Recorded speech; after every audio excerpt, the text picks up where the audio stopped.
بسم الله الرحمن الرحيم. هل أتى على الإنسان حين من الدهر لم يكن شيئا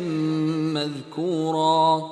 إنا خلقنا الإنسان من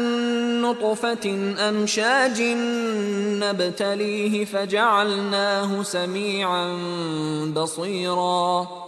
إنا هديناه السبيل إما شاكرا وإما كفورا إنا أعتدنا للكافرين سلاسل وأغلالا وسعيرا إن الأبرار يشربون من كأس كان مزاجها كافورا عينا يشرب بها عباد الله يفجرونها تفجيرا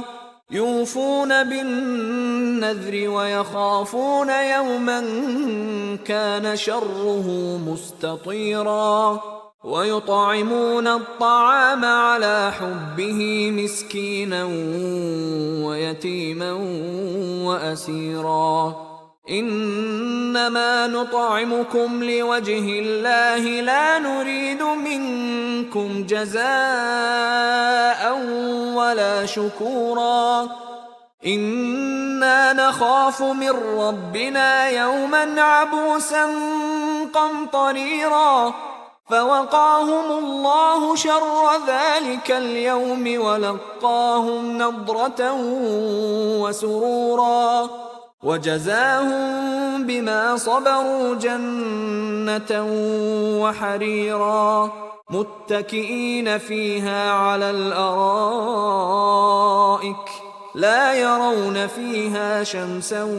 ولا زمهريرا ودانية عليهم ظلالها وذللت قطوفها تذليلا ويطاف عليهم بآنية من فضة وأكواب كانت قواريرا